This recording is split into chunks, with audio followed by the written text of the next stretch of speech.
Hello दोस्तों, आपका स्वागत है हमारे यूट्यूब चैनल में। दोस्तों, आज मैं बताऊंगा इंडियन एविडेंस एक्ट 1872 भारतीय साक्ष्य अधिनियम। दोस्तों, ये मैंने नोट्स बनाए हैं। तो जो इम्पोर्टेंट क्वेश्चन है जो पीसीएसजे एपीयू में आए हुए हैं और जो आवश्यक होते हैं तो उसके लिए और ये वीडियो पूरा देखें जिससे कि आपको पूरी जानकारी हो सके। साच विधि देसी विधि लेक्स फोरी की विधि है। तो वह विधि है जो पूरे राष्ट्र पर प्रभावी होती है। भारतीय साक्ष्य अधिनियम 1872 1 सितंबर से प्रवृत्त हुआ है।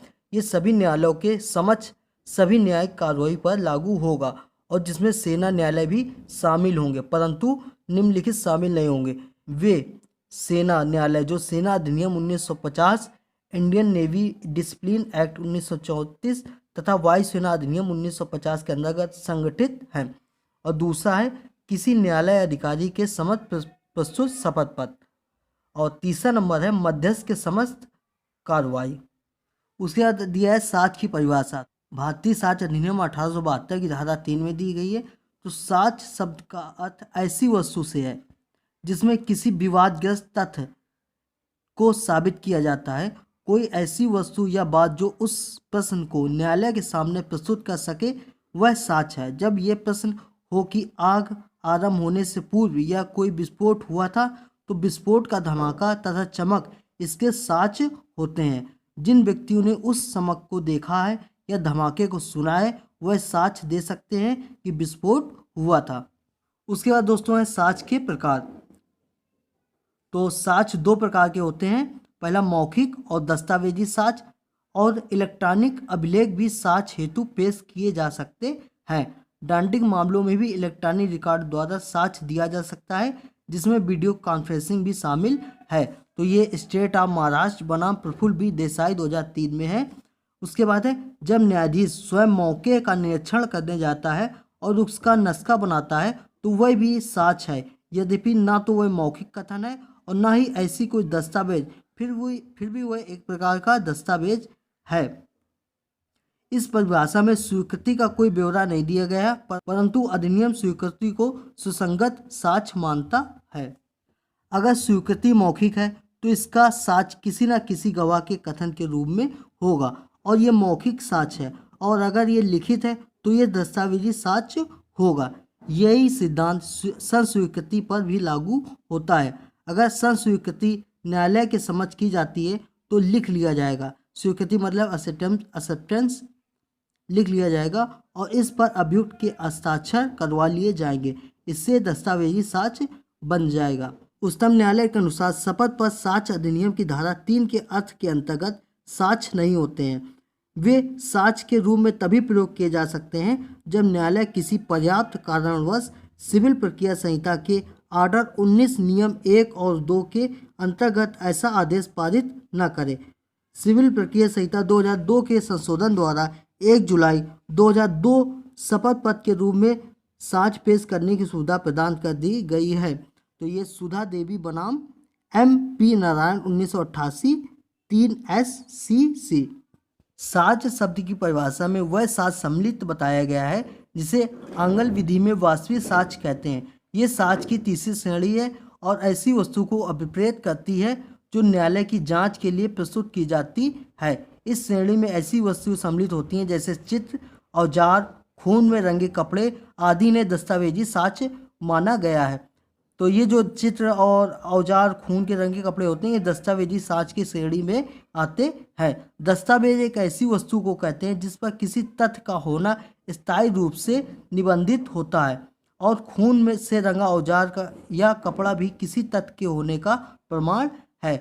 उसके बाद है अनुचित साधनों द्वारा प्राप्त साक्ष्य। उच्चतम न्यायालय में पुष्पा देवी राम जातिया बनाम ML बधावा में स्पष्ट किया है कि जब स्थापित साक्ष्य शब्द की परिभाषा में आ जाए तो न्यायालय इसे उपयोग में ले सकता है। सुसंगत साक्ष्य सुसंगत ही रहता है, चाहे उसे दंड प्रक्रिया संहिता का अतिक्रमण करते हुए तलाशी या अभिग्रहण के दौरान प्राप्त किया गया हो। वीरेंद्र कुमार घोष बनाम एम्परर में बताया गया है। उसके बाद है सह अभियुक्त की संस्वीकृति। किसी सह अभियुक्त की संस्वीकृति वास्तविक भाव में साक्ष्य नहीं है क्योंकि ना तो वह अपने कथन पर शपथ देता है और ना ही उसकी प्रतिपरीक्षा होती है, परंतु से अपराधी का अभी साच होता है, क्योंकि वह शपथ भी उठाता है और उसकी प्रतिपरीक्षा भी होती है। तो न्यायाधीश का व्यक्तिगत ज्ञान, यदि किसी न्यायाधीश को किसी मामले में तथ्यों का व्यक्तिगत ज्ञान है तो वह उसे साक्ष्य के रूप में नहीं ले सकता है।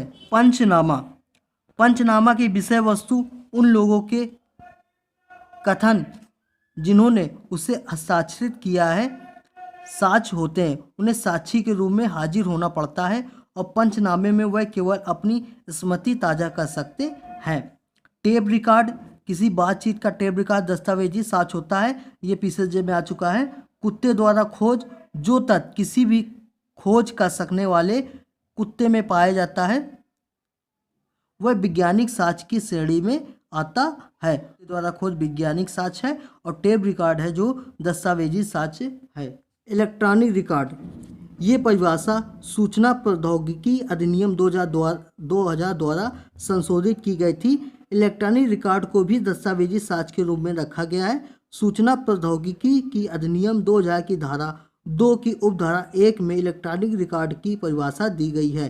साक्ष्य अधिनियम की धारा 3 में इलेक्ट्रॉनिक अभिलेखों को 10 अक्टूबर 2000 में शामिल किया गया है। उसके बाद आता है तथ्य। साक्ष्य तथ्यों से संबंधित है और ये धारा 3 में निम्नलिखित तरीकों से दी गई है। तथ्य से अभिप्रेत है और उसके अंतर्गत आती है ऐसी कोई वस्तु या वस्तुओं की अवस्था, वस्तुओं का संबंध, कोई मानसिक दशा जिसका मान किसी व्यक्ति का हो, ये कि अमुक स्थान से अमुक क्रम में अमुक पदार्थ व्यवस्थित हो, ये एक तथ्य है। ये कि किसी मनुष्य ने अमुक शब्द कहे हो, ये एक तथ्य है। ये कि किसी मनुष्य ने कुछ सुना हो देखा हो, ये तथ्य है। तो दोस्तों तथ्य वो होते हैं जैसे किसी ने कुछ देखा या सुना या कहा, तो ये तथ्य की श्रेणी में आता है। यदि मनुष्य अमुक राय रखता है, अमुक कोई भी राय रखता है, अमुक आशय रखता है, सद्भाव पूर्वक या कपट पूर्वक कार्य करता है, या किसी विशिष्ट शब्द को विशिष्ट भाव में प्रयोग करता है, या उसे विशिष्ट संवेदना का मान है, तो किसी निश्चित समय था, ये एक तथ्य है। जैसे समय है या किसी ने कुछ कहा है या सुना है या देखा है, तो ये एक तथ्य होता है। ये कि किसी मनुष्य की अमुक ख्याति एक तथ्य है। तो ये प्रश्न आ भी चुका है एपीयू 2016। किसी व्यक्ति के मस्तिष्क की दशा को भी एक तथ्य माना गया है। तो दोस्तों इसमें यही कि किसी मनुष्य ने कुछ देखा हो या सुना हो या कहा हो या कोई राय रखता हो या किसी व्यक्ति की ख्याति, ये एक तथ्य की श्रेणी में आता है। उसके बाद दोस्तों है विवादित तथ्य। मामले से संबंधित कुछ ऐसे तथ्य हो सकते हैं जिनके बारे में पक्षकार सहमत हैं और उनके बारे में कोई विवाद नहीं है। जो तथ्य एक पक्षकार कहता है और दूसरा स्वीकार कर लेता है, जैसे पक्षकारों के नाम, पता तथा उनकी किसी विशेष स्थान पर उपस्थिति, उनके संबंध में कोई साक्ष्य लेना आवश्यक नहीं रह जाता। साक्ष्य तब आवश्यक हो जाते हैं जब पक्षकारों में तथ्यों के बारे में कोई मतभेद हो। न्यायालय का प्रथम कर्तव्य उन तथ्यों को जानना जिनके बारे में पक्षकार मतभेद रखते हैं। ऐसे तथ्य को विवादित तथ्य कहते हैं। जैसे तथ्य वही होते हैं जिसमें मतभेद उत्पन्न होता है दोनों पार्टियों में, तो वही विवादित तथ्य माने जाते हैं। उसके बाद स्टार्ट होता है साबित। कोई तथ्य साबित क्या होता है? तो कोई तथ्य साबित हुआ कहा जाता है जब न्यायालय अपने समझ के विषयों पर विचार करने के पश्चात या तो विश्वास करे कि उस तथ्य का अस्तित्व है। और ना साबित क्या होता है? कोई तथ्य ना साबित हुआ कहा जाता है जब न्यायालय अपने समझ विषयों पर विचार करने के पश्चात ये विश्वास करे कि उसका अस्तित्व नहीं है। और साबित नहीं हुआ कौन कहा जाएगा? कोई तथ्य साबित नहीं हुआ कहा जाएगा जब वह ना तो साबित किया गया है और ना साबित। तो उसके बाद स्टार्ट करते हैं प्रत्यक्ष साक्ष्य, डायरेक्ट एविडेंस। एक तथ्य जो किसी दूसरे तथ्य के सहारे साबित किया जाता है। उदाहरण के लिए किसी विस्फोट के तथ्य को इस तथ्य से सिद्ध किया जा सकता है कि किसी व्यक्ति ने उसके धमाके को सुना हो, विस्फोट का प्रत्यक्ष साक्ष्य है।